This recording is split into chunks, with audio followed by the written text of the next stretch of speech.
Okay, अब हम beta blockers के बारे में पढ़ लेते हैं। तो बीटा ब्लॉकर्स की भी फर्दर 3 कैटेगरीज आते हैं, 3 कैटेगरीज के हैं।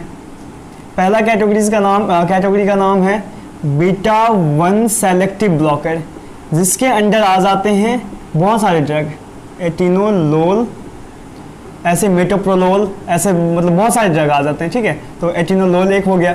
इसके बाद बीटा 2 जो है, इसका इकलौता एग्जाम्पल है वो है ब्यूटोक्सामिन।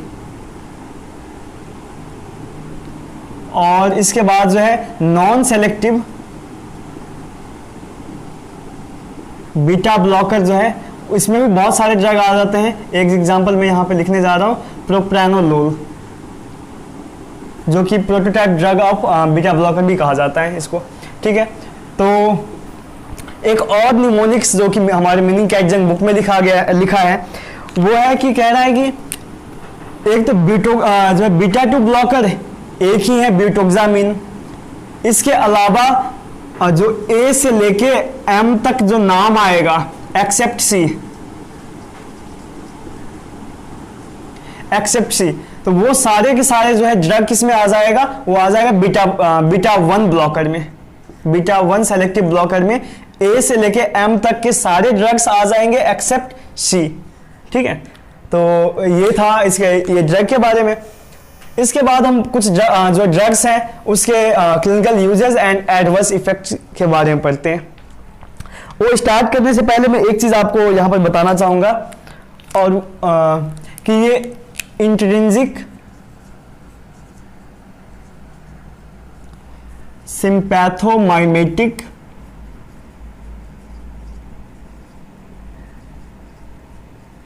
एक्टिविटी होता क्या है। अब देखिए, मैं बहुत बेसिक जो है इसके डेफिनेशन से, डायग्राम से जो है इसको डिफाइन करता हूं। ये एक रिसेप्टर है, अगर रिसेप्टर के साथ लिगैंड बाइंड करता है और अंदर कुछ काम होता है, उस काम को हम कहते हैं इंट्रिंसिक एक्टिविटी। तो नॉर्मली जो ब्लॉकर्स होते हैं या जो एंटागोनिस्ट होते हैं, वो क्या कर देते हैं, इंट्रिंसिक एक्टिविटी शो नहीं कर रहा होता है, लेकिन कह रहा है कि ऐसा सिंपैथोमिमेटिक जो है एंटागोनिस्ट जो जिसके पास जो है इंट्रिंसिक एक्टिविटी हो, तो वो होता है पार्शियल एगोनिस्ट, ठीक है। पार्शियल एगोनिस्ट के पास इंट्रिंसिक एक्टिविटी होती है, और इसके एग्जाम्पल जो है वो है 2 पिंडोलोल एंड एसीब्यूटोलोल, ठीक है। और इसका काम है टू ट्रीट आस्थमा,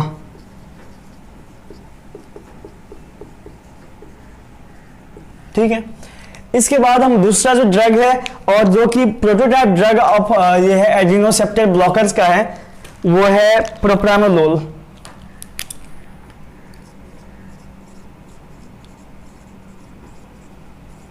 तो प्रोप्रानोलोल आप देख सकते हैं कि ये नॉन सेलेक्टिव बीटा ब्लॉकर है, ठीक है। अब इसके यूजेस और एडवर्स इफेक्ट याद रखना बहुत इजी है, और ऐसे याद रखें कि 5 इसका एडवर्स इफेक्ट है, 5 इसका यूजेस है। तो पहले हम यूजेस से बात करते हैं। पहला जो इसका यूज है वो करता है डिक्रीज बीपी इन हाइपरटेंसिव पेशेंट। नॉर्मल बंदे की बीपी ये कम नहीं कराता,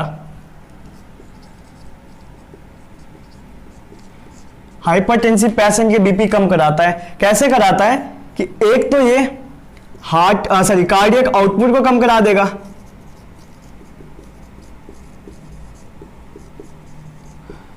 कम करा के, दूसरा जो है रेनिन के रिलीज, बीटा 1 को ब्लॉक करके रेनिन की रिलीज को कम करा देगा, और वहां से जो है वॉल्यूम की रिटेंशन नहीं होगी, जिसकी वजह से ये मतलब बीपी कम हो जाएगा। इसके बाद दूसरा जो इसका यूज है वो ये है management of MI, of myocardial infarction. तीसरा जो इसका यूज है वो क्रोनिक स्टेबल एंजाइना अगर किसी को है, तो उस पेशेंट में हम प्रोप्रानोलोल दे सकते हैं एज अ मैनेजमेंट के तौर पे। चौथा जो इसका यूज है to decrease episodes of migraine, ठीक है। और इसका जो आखिरी यूज है या आखिरी कॉमन यूज है वो है टू ब्लंट, या ये जो है करता है ब्लंट करता है, blunt the effects of hyperthyroidism. Hyperthyroidism की वजह से जो भी इफेक्ट होता है उसको ब्लंट करता है, ये मतलब कम करने में हेल्प करता है। तो प्रोप्रानोलोल का ये यूजेस था। इसके बाद हम इसके एडवर्स इफेक्ट के बारे में पढ़ते हैं। तो इसके एडवर्स इफेक्ट भी मैंने बताया 5 ही है। पहला एडवर्स इफेक्ट है, बिल्कुल ऊपर से चले तो सीएनएस में पहले जो है एडवर्स इफेक्ट्स है कि ये शॉर्ट टर्म मेमोरी लॉस कराएगा। इसके बाद जो है वो नाइटमेयर्स कराएगा, जो है डिजीनेस जैसे सिम्टम्स कराएगा। इसके बाद हम नीचे आते हैं, ब्रोंको कॉन्स्ट्रिक्शन कराएगा, ब्रोंको कॉन्स्ट्रिक्शन। इसके बाद थोड़ा और नीचे आते हैं, ये हार्ट पे एरिथमिया कराएगा। थोड़ा और नीचे आते हैं, ये जो है फास्टिंग हाइपोग्लाइसेमिया कराएगा।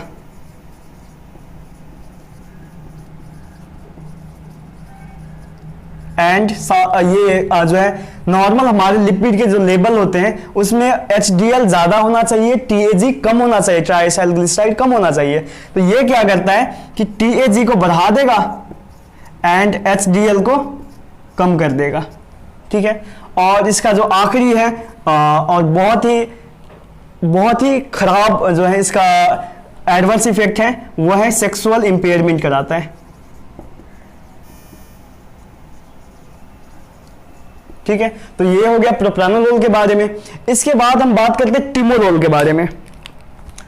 टिमोलोल एक ड्रग है जो कि ये भी आ जाता है नॉन सेलेक्टिव बीटा ब्लॉकर में। ठीक है। तो टिमोलोल बेसिकली ये कराता है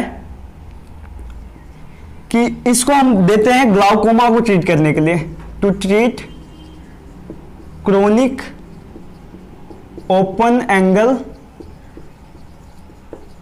ग्लाउकोमा। ठीक है। इसके मैकेनिज्म के लिए मैं एक ग्लाउकोमा पे सेपरेट वीडियो बनाऊंगा, वहां पर आपको समझ में आ जाएगा। ठीक है। तो टिमोलोल के बस अभी ये याद रखें कि timolol chronic open angle glaucoma को ट्रीट करने में हेल्प करता है। और एक और चीज इसका ना, एक फायदे की चीज ये है कि टिमोलोल जो है एनेस्थीसिया नहीं कराता, जिसके वजह से जो है नॉर्मल रिफ्लेक्सेस रहता है और अल्सरेशन नहीं होता, कॉर्नियल अल्सरेशन नहीं होता। ठीक है। तो बस ये याद रखें। इसके बाद हम पढ़ते हैं कार्वेडिलोल के बारे में। ओके, कार्वेडिलोल एंड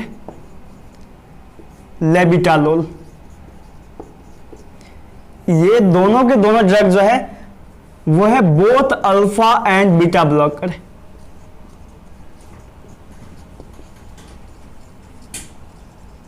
ठीक है। इसका यूजेस बेसिकली ये है, 3 यूज है। पहला यूज है कि ये प्रेगनेंसी इंड्यूस्ड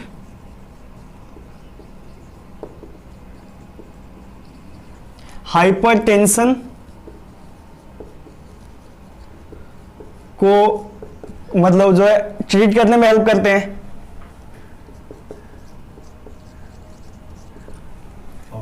दूसरा जो इसका यूज है टू कि इसको आईवी दिया जाता है टू ट्रीट या to manage hypertensive emergency,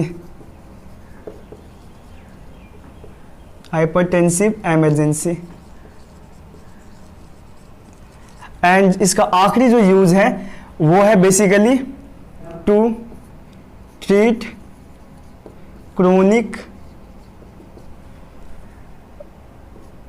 stable heart failure.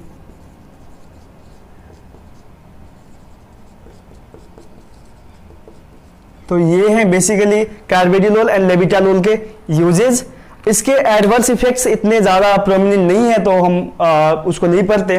इसके बाद आखिरी एक है जो कि डायरेक्टली इस जो है चैप्टर से रिलेटेड नहीं है, लेकिन वो हम पढ़ लेते हैं, रिजल्पिन। रिजल्पिन एक्चुअली क्या कर रहा होता है कि जो बेसिक ये नर्व टर्मिनल के पास फॉर एग्जाम्पल एपिनेफ्रिन, जो डोपामिन बन गया होता है, डोपामिन को वेजिकल में पैक करने के लिए एक एंजाइम चाहिए होती है, VMAT, वेजिकल मोनोअमाइन ट्रांसपोर्टर। इसको जो है इनहिबिट कर रहा होता है डोपामिन, ठीक है। तो इसको इनहिबिट करके क्या कर रहा होता है कि डोपामिन, नॉरएपिनेफ्रिन, एपिनेफ्रिन को रिलीज नहीं होने देगा। तो ये ओवरऑल जो है एड्रेनोसेप्टर ब्लॉकर है, लेकिन ना ये अल्फा ब्लॉकर में आता है ना बीटा ब्लॉकर में आता है, ठीक है। तो इसको हम ऐसे लिख सकते हैं कि ये है VMAT इनहिबिटर। और एक्चुअली ये वेजिकल में जो पैक होता है ना, तो यहां पर जो मैग्नीशियम एंड ATP जरूरी होता है, ठीक है। तो ये था all about adrenoceptor blockers. Thank you.